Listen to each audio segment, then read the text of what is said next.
Tonight on CTV News, winter comes early for many Canterbury towns. Another All Black is off to Europe, and councillors give football a go. Broadcasting across Canterbury, from the CTV studio, this is First at 5. Good evening. Much of Canterbury awoke today to very cold winds, sleet, hail and even snow as unseasonal temperatures plummeted to freezing.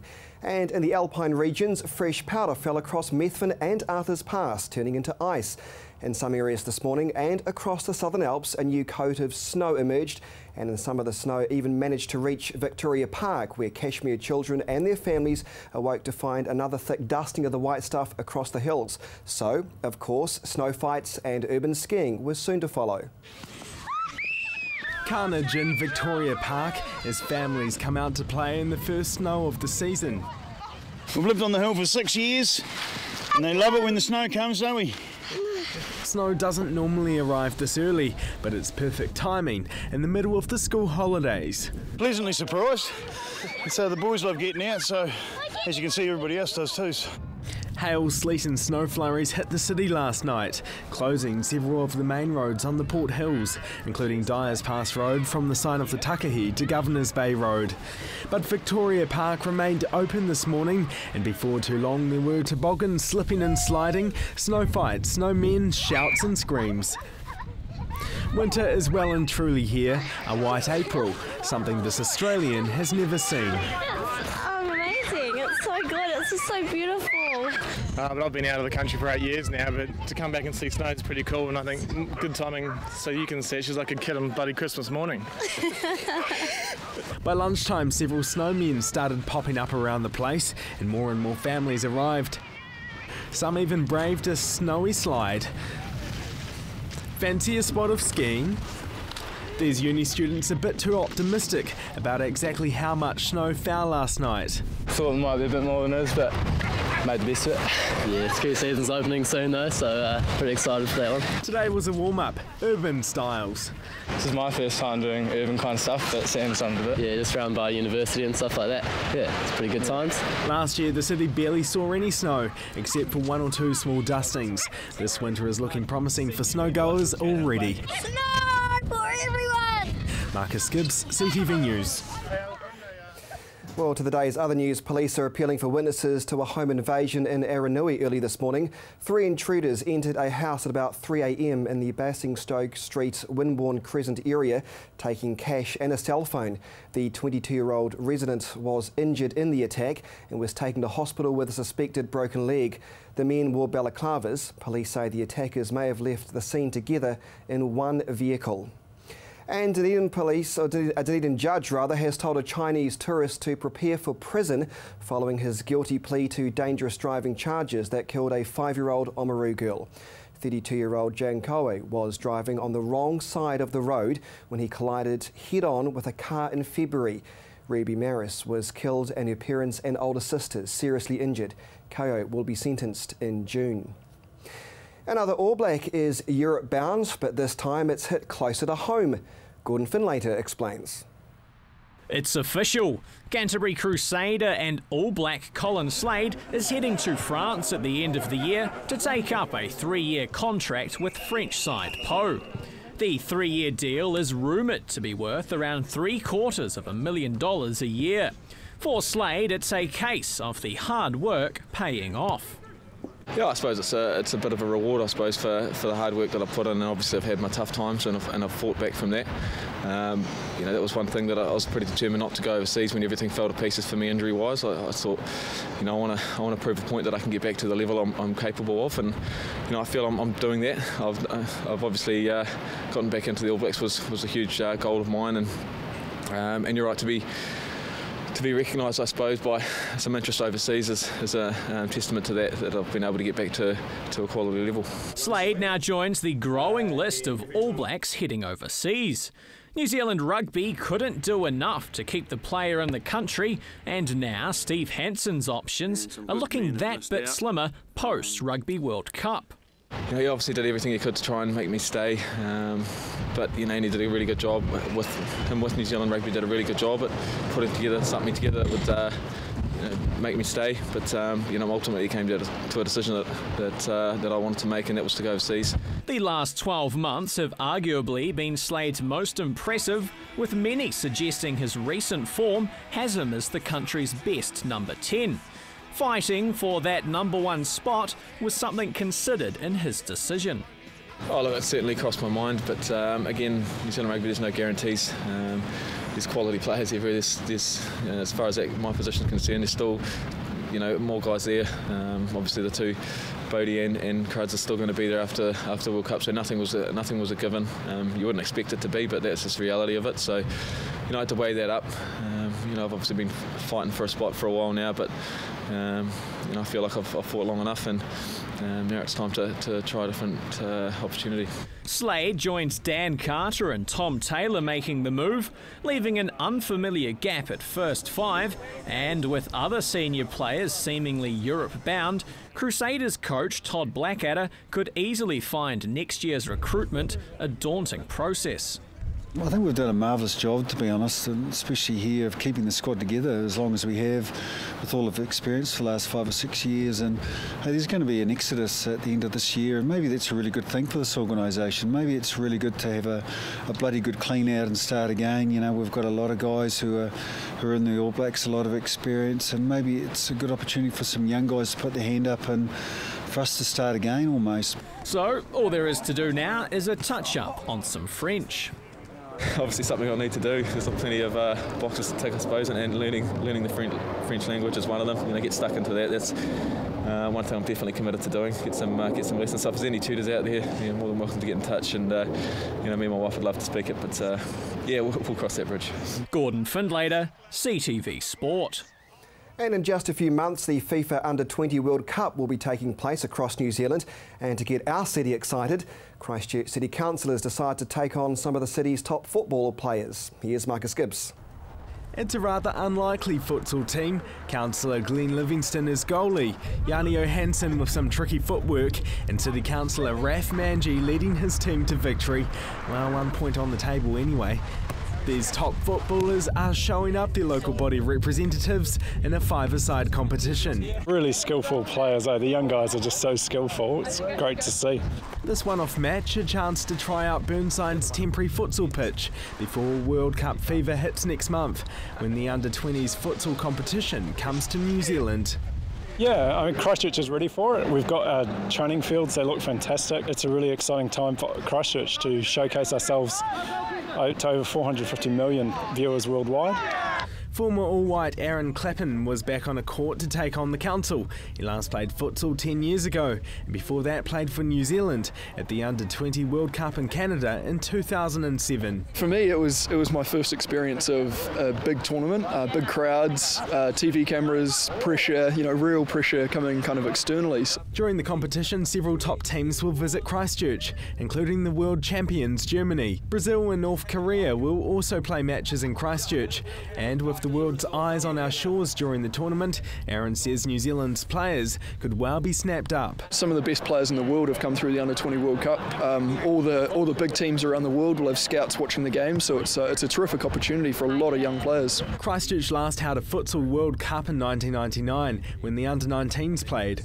It inspired Aaron Clapham, and he hopes this tournament will inspire future generations. It was pretty exciting to watch then, and it really inspired me. Councillor Yanni Johansson says the tournament will bring crowds to Christchurch right when they're needed. Between 10 and 12,000 spectators are expected. So it's good for tourism. We're expecting over 1,000 people directly to come involved with the tournament. Football is a strong Christchurch sport, and Councillor Yanni Johansson believes thousands of spectators will be out in force cheering on New Zealand. Marcus Gibbs, CTV News. Very scary. Well, still to come here on CTV News, the latest on the Christchurch rebuild.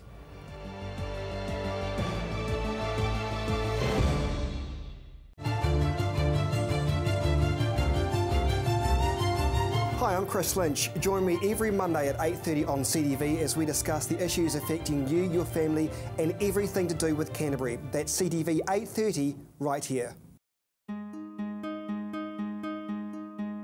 Computer not working? Replace or repair?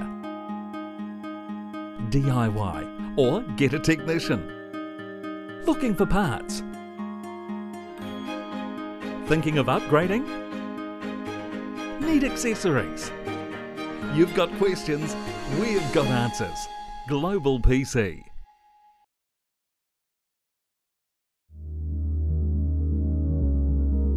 The preparation, the devotion, the fearlessness, the intensity. Runway model management. First impressions are everything.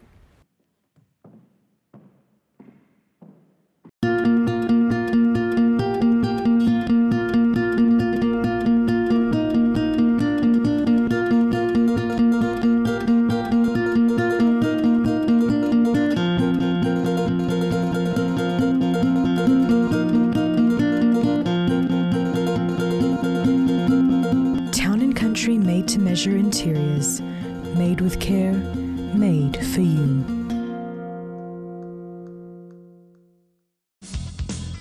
Join Graham Sinclair and the team at Gone Fishing as they bring you great stories, fishing tips and beautiful scenery. Gone Fishing, Friday night at 8:30, right here on CTV.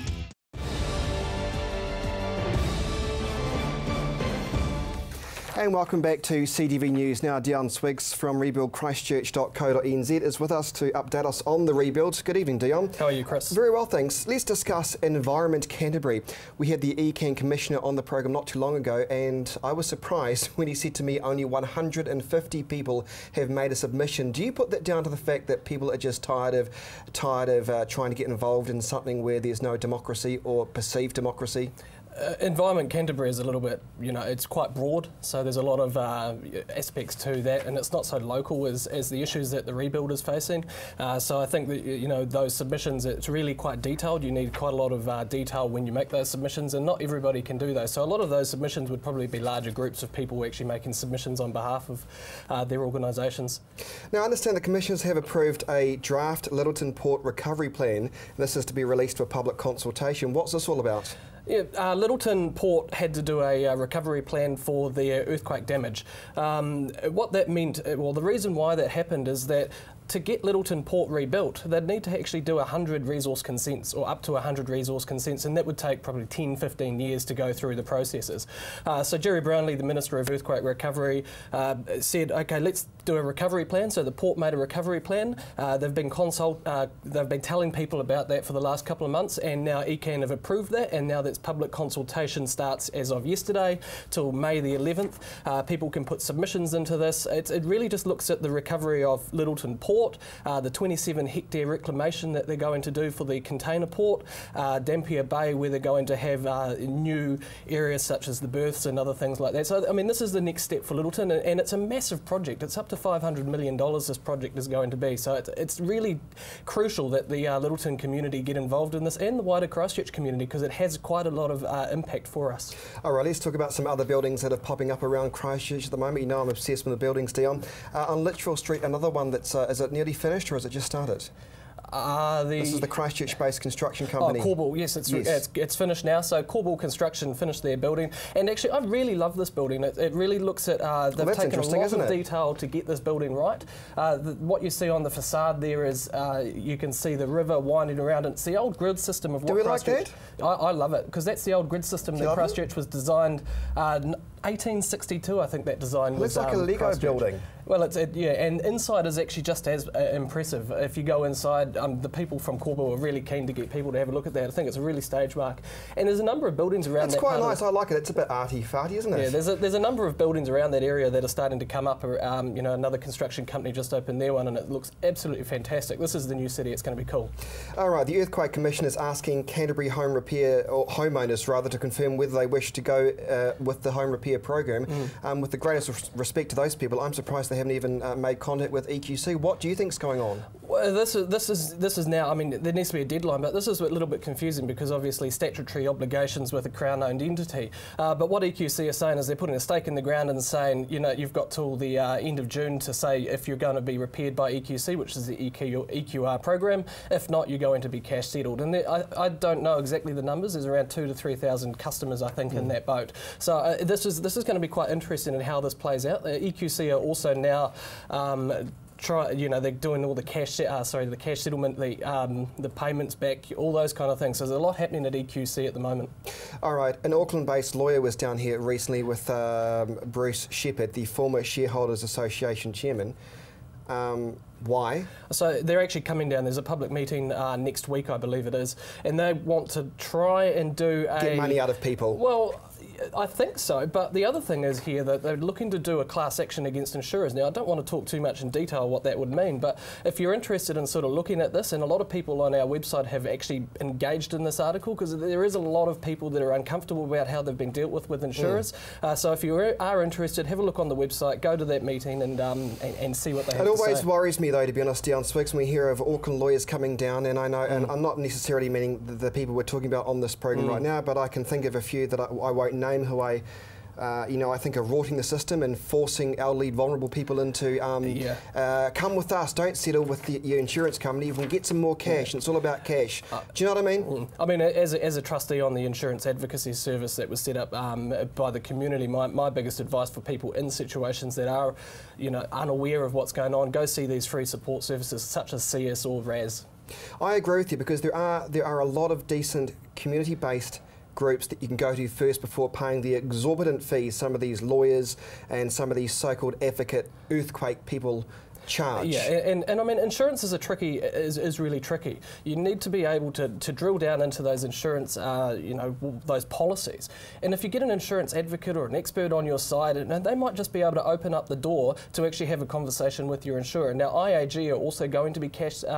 They've got their policy for cash settlement coming up end of June or July, I believe, where if you're not in the build program by then, they'll be cash settling you. So again, if you are unsure what that means, make sure you get some free advice from, say, RAS or CS or any other advocate that actually understands what the policy means, so that in your build process moving forward, you're not going to be left short to get your house repaired or rebuilt up to the standard that was that you're entitled to in your policy.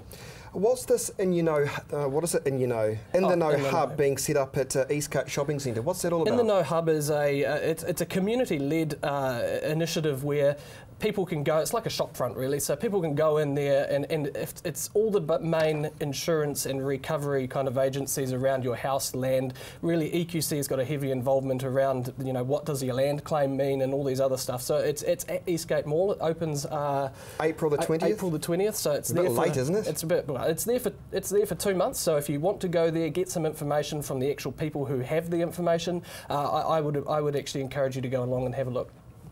Let's discuss Anthony Goff. Great man. I've got a lot of time for him. His project was stalled at one stage, not the case now. What are we seeing the fact? Do you think he's going to have any difficulty trying to get tenants into his precinct? I think it's actually really cool, really good of him to sort of commit to saying, look, we're going to give the tenants who come to this building or to this area rents that are what was pre-earthquake, because the fact of the reality is it costs so much more to build in Christchurch now because of the earthquake. The land there's a whole lot of different things that you need to make sure that your land is stable, so if there's another event that the building doesn't need to come down, so like the other ones have. Anthony Goff is a real champion for this recovery so far, and I really applaud the work that he's doing there, and there are other developers. The key is now to get tenants to tenant these buildings, because if we don't have tenants to tenant these buildings and it's too high or it costs too much, we're not going to get people back into the CBD won't become vibrant, and then it'll just still be disjointed for the next little while. All right, just one final question. We've got to go, but very briefly, I was speaking to Prime Minister John Key on News Talk ZB today. He said to me, don't worry, there'll be plenty of international investors lining up to invest in Christchurch. Do you buy that? I don't know. I know for a fact from one of the developers who's working in the city that they said there is no international investment come into the city so far. Yeah.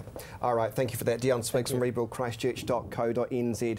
Well, still to come, the cold snap. Will it continue for Canterbury? Join us for your weather update next.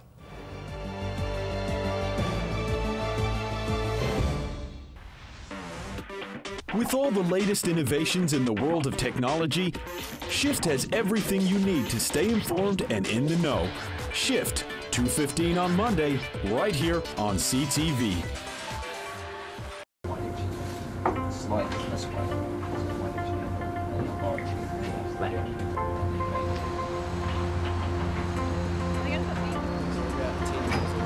Opus is recreating the heart of Canterbury.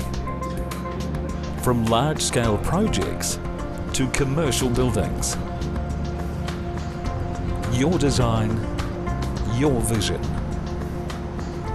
Opus.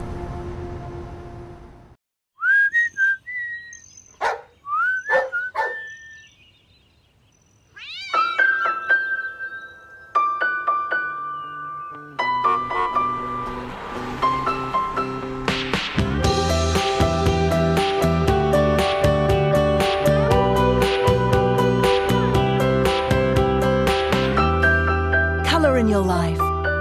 Colour Steel, the roof of New Zealand.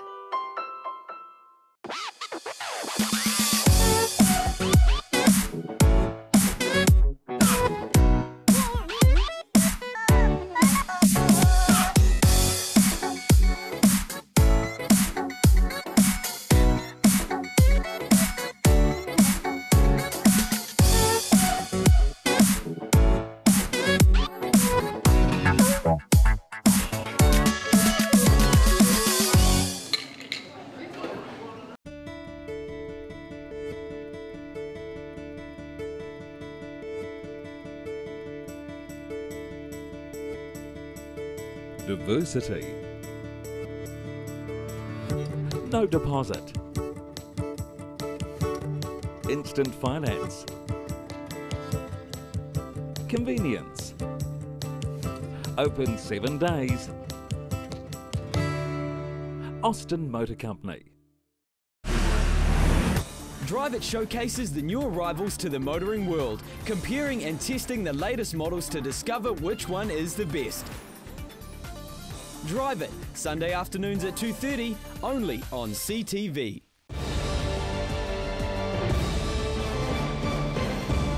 And welcome back to CTV News. Ever heard of korfball? Chances are you haven't, but it's a very popular sport in Europe and it's making a lot of headway here in Canterbury thanks to local players. Here's Jared McCulloch. You've most likely heard of the Rugby World Cup. And what about the recent Cricket World Cup? But it was korfball on the minds of these young sports stars celebrating their history-making debut back here at Christchurch Airport. This is the under-19 New Zealand korfball team, arriving back as the nation's first to compete on the international stage, competing in the World Cup in the Netherlands, a sport so popular for the Dutch. The team didn't win the championship, finishing 10th out of 14 countries, with the host country Netherlands taking the top spot. But the team's coach says he's very proud and it was a great experience for the side. The idea was to take these guys away and to get them immersed in korfball culture over in the Netherlands, and we definitely achieved that. We had a great time as far as that was concerned. Representing New Zealand, the side is mostly made up of Cantabrians, a sport that's been played here for nearly 2 decades. But you're probably wondering how the game is played, with it being very similar to sports that are commonly played back here. It's a mixed team sport in the same sporting family as netball and basketball. So you play with a hoop on a pole. And because it's a mixed team sport, that gives it a whole extra dimension because obviously you've got males and females in the same team. When competing, they can shoot into the plastic hoop from halfway on the court, and they can even go around the back of the korf or basket. It's one of the only sports in the world when both male and female competitors play together on an indoor court. And he says he wants to see the sport grow even more in Canterbury, but it's been challenging. We're keen to get more people playing. It's a little bit difficult in Christchurch at the moment with the amount of venues we've got. We just don't have enough venues to go around for all the sports. We're also keen to get more development into schools, and there's various projects that we're working on that will achieve that. But it was also rewarding for one player of the team, receiving the most valuable emerging female player at the World Cup, and she says it's great to represent New Zealand. So many New Zealand teams have gone everywhere, you know, and then randomly our team's the first one in the Netherlands, so far away, and it's really good. And Chelsea says the best part was playing against the country which originally started the sport over a century ago. I think the classic one against the Netherlands, even though we lost, but that's, I mean, it's inevitable.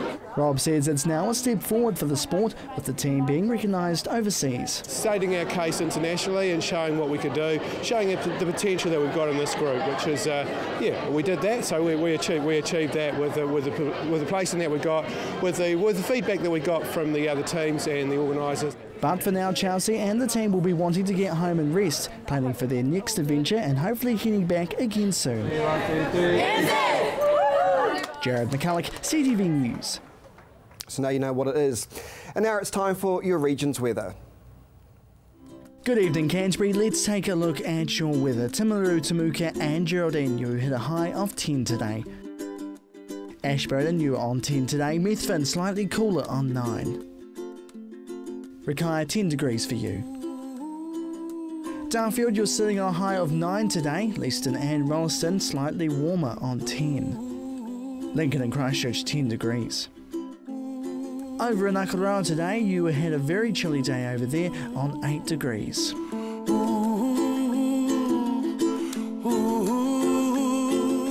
Further north, Kaiapoi, Rangiola and Amberley, you had a high of 10 degrees.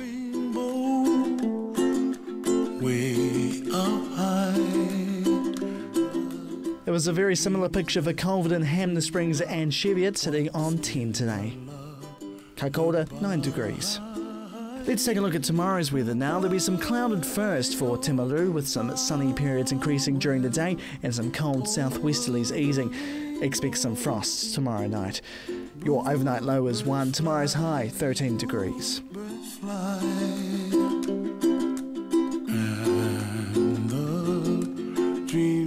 As for Ashburton, there'll be some sunny periods and scattered cloud, but it will still be very cold, with some gusty southwesterly winds easing later on and some frosts expected by night time.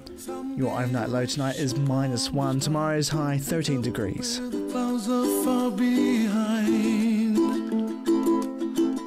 Christchurch, wrap up warm tomorrow. There'll be some morning cloud with some sunny periods developing later on, but that cold southwesterly wind will be around. That should ease later on. Expect some frosts by evening. Tonight's low is 2, tomorrow's high 13.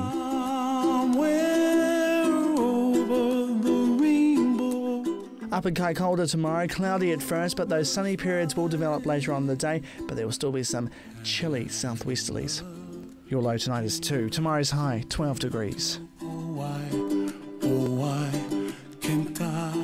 Let's take a look at the other areas around the region now. Temuka and Geraldine, it will be a finer day, but still cold on 13 degrees. Methven, similar for you, 13 degrees. Rakaia, some cloud at first, then fine, but still chilly on 13. Darfield, a fine day ahead on 13. Leeston, Rolleston and Lincoln, cloudy for you on 11. Over in Akaroa tomorrow, expect some cloud at first, but they will start disappearing later on in the day on 12 degrees for you. Kaiapoi, Rangiola and Amberley, it should be a fine day, but it will be quite cool as well on 13. Way up high, Culverden, Hamner Springs and Cheviot expect sunny skies, but it will be cold, -3 tonight, 13 tomorrow. Looking ahead for Canterbury now, it'll be mostly fine with some sunny periods and moderate southwesterly winds on Thursday. They'll die out, changing to northeasterly later on. Expect some frosts by night time. As for Friday, it'll be much milder with some sunny periods and high cloud and moderate northerly winds. A cool southwesterly change during the evening may bring some brief light showers.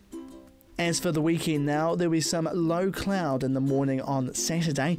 That weather will become fine though later on with some cool southwesterly winds, but they'll die out later on. Sunday fine with some high cloud increasing and moderate northeasterly winds. But for now, that is your weather for Tuesday. Look at that, sunny this coming weekend. And that is CTV News for Tuesday. Have a great night.